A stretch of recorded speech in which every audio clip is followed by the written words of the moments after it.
नमस्कार दोस्तों, आपको प्रियंका स्टडी 24 में स्वागत है। दोस्तों, इस कहानी को पूरा सुनिए, बहुत मनोरंजक और आनंदमयी कहानी है। तो चलिए शुरू करते हैं। और आपसे रिक्वेस्ट है कि एक लाइक कर दीजिए और चैनल पे नए हो तो सब्सक्राइब भी कर लो यार, प्लीज़ कर लो और एक लाइक अभी कर दीजिए। तो चलिए शुरू करते हैं। बहुत पुरानी बात है, किसी नगर में 4 भाई रहते थे। चारों भाई बहुत विद्वान थे। उनकी विद्या के चर्चे आसपास के गांवों व नगरों में फैले थे। लोग उनकी अकल की तारीफ करते करते लोग उन्हें अकल बहादुर कहने लगे। एक भाई का नाम 100 बुद्धि, दूजे का नाम 1000 बुद्धि, तीसरे का नाम लाख बुद्धि, तो चौथे भाई का नाम करोड़ बुद्धि था। एक दिन चारों ने आपस में सलाह की, किसी बड़े राज्य की राजधानी में कमाने चलते हैं। दूसरे बड़े नगर में जाकर अपनी बुद्धि से कमाएंगे तो अपनी बुद्धि की परीक्षा होगी और हमें भी पता चलेगा कि हम कितने अक्लमंद हैं। फिर वैसे भी घर बैठना तो निठल्लों का काम है। चतुर व्यक्ति तो अपनी चतुराई व अकल से ही बड़े बड़े शहरों में जाकर धन कमाते हैं। और इस तरह चारों ने आपस में विचार विमर्श कर किसी बड़े शहर को जाने के लिए घोड़े तैयार कर चल पड़े। काफी रास्ता तय करने के बाद वे चले जा रहे थे कि अचानक उनकी नजर रास्ते में उनसे पहले गए किसी ऊंट के पैरों के निशानों पे पड़ी। वे जो पैरों के निशान देख रहे हैं वे ऊंट के नहीं, ऊँटनी के हैं। 100 बुद्धि निशान देख अपने भाइयों से बोला, तुमने बिल्कुल सही कहा, ये ऊँटनी के ही पैरों के निशान है और ये ऊँटनी बाईं आंख से कानी भी है। 1000 बुद्धि ने आगे कहा। अब लाख बुद्धि बोला, तुम दोनों सही हो, पर एक बात मैं बताऊं, इस ऊँटनी पर जो 2 लोग सवार हैं उनमें एक मर्द और दूसरी औरत है। करोड़ बुद्धि कहने लगा, तुम तीनों का अंदाजा सही है और ऊँटनी पर जो औरत सवार है वह गर्भवती है। अब चारों भाइयों ने ऊँट के उन पैरों के निशानों व आसपास की जगह का निरीक्षण करने के बाद अपनी बुद्धि के आधार पर अंदाजा तो लगा लिया, पर यह अंदाजा सही लगा या नहीं इसे जांचने के लिए आपस में चर्चा कर ऊंट के पैरों के पीछे पीछे अपने घोड़ों को एड़ लगा दौड़ा दिए ताकि ऊंट सवार का पीछा कर उस तक पहुंच अपनी बुद्धि से लगाए अंदाजे की जांच की जा सके। थोड़े ही देर में वे ऊंट सवार के आसपास पहुंच गए। ऊंट सवार अपना पीछा करते 4 घुड़सवार देख घबरा गया, कहीं डाकू या बदमाश तो नहीं है। सो उसने भी अपने ऊंट को दौड़ा दिया और ऊंट को दौड़ाता हुआ आगे एक नगर में प्रवेश कर गया। चारों भाई भी उसके पीछे पीछे ही थे। नगर में जाते ही ऊंट सवार ने नगर कोतवाल से शिकायत की, मेरे पीछे 4 घुड़सवार पड़े हैं, कृपया मेरी व मेरी पत्नी की उनसे रक्षा करें। पीछे आते चारों भाइयों को नगर कोतवाल ने रोक पूछताछ शुरू कर दी कि कहीं कोई दस्यु तो नहीं। पूछताछ में चारों भाइयों ने बताया कि वो तो नौकरी की तलाश में घर से निकले हैं, यदि इस नगर में कहीं कोई रोजगार मिल जाए तो यही कर लेंगे। कोतवाल ने चारों के हाव भाव व उनका व्यक्तित्व देखकर सोचा कि ऐसे व्यक्ति तो अपने राज्य के राजा के काम के हो सकते हैं। सो वह उन चारों भाइयों को राजा के पास ले आया। साथ उनके बारे में जानकारी देते हुए कोतवाल ने उनके द्वारा ऊंट सवार का पीछा करने वाली बात भी राजा से बता दी। राजा ने अपने राज्य में कर्मचारियों की कमी के चलते अच्छे लोगों की भर्ती की जरूरत भी बताई, पर साथ ही उनसे उस ऊंट सवार का पीछा करने का कारण भी पूछा। सबसे पहले 100 बुद्धि बोला, महाराज, जैसे हम चारों भाइयों ने उस ऊंट के पैरों के निशान देखे, अपनी अपनी अकल लगाकर अंदाजा लगाया कि ये पैर के निशान ऊँटनी के होने चाहिए। ऊँटनी बाईं आंख से कानी होनी चाहिए। ऊँटनी पर 2 व्यक्ति सवार, जिनमें एक मर्द दूसरी औरत होनी चाहिए और वो सवार स्त्री गर्भवती होनी चाहिए। इतना सुनने के बाद तो राजा भी आगे की बात सुनने को बड़ा उत्सुक हुआ और उसने तुरंत ऊंट सवार को बुलाकर पूछा, तू कहाँ से आ रहा था और किसके साथ? ऊंट सवार कहने लगा, हे अन्नदाता, मैं तो अपनी गर्भवती घरवाली को लेने अपनी ससुराल गया था, वहीं से उसे लेकर आ रहा था।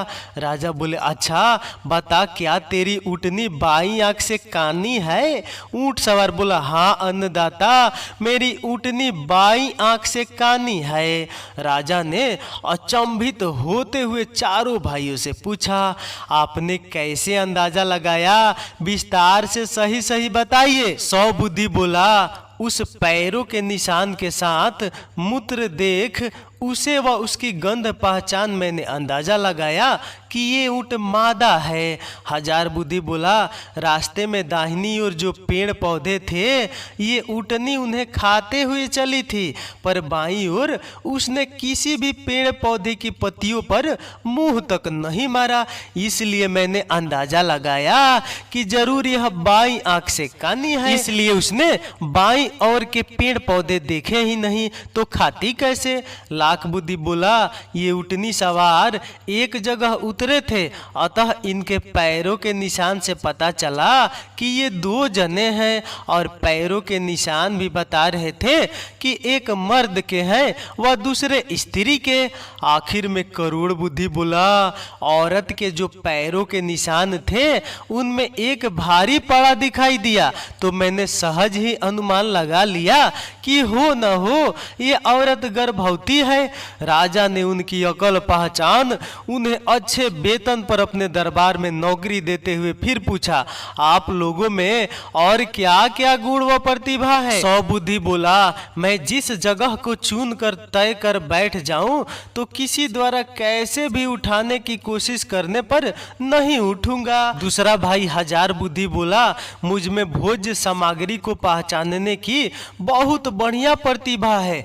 लाख बुद्धि बोला, मुझे बिस्तरों की बहुत बढ़िया पहचान है। करोड़ बुद्धि चौथा भाई जो था वो बोला, मैं किसी भी रूठे व्यक्ति को चुटुकियों में मना कर ला सकता हूँ। राजा ने मन ही मन एक दिन उनकी परीक्षा लेने की सोची। एक दिन सभी लोग महल में एक जगह एक बहुत बड़ी दरी पर बैठे थे, साथ में चारों अकल बहादुर भाई भी। राजा ने हुक्म दिया कि इस दरी को एक बार उठाकर झाड़ा जाए। दरी उठने लगी तो सभी लोग उठकर दरी से दूर हो गए, पर सौ बुद्धि दरी पर ऐसी जगह बैठा था कि वह अपने नीचे से दरी खिसकाकर बिना उठे ही दरी को अलग कर सकता था। दरी उठने लगी तो सभी लोग उठकर दरी से दूर हो गए, पर सौ बुद्धि दरी पर ऐसी जगह बैठा था कि वह अपने नीचे से दरी खिसकाकर बिना उठे ही दरी को अलग कर सकता था।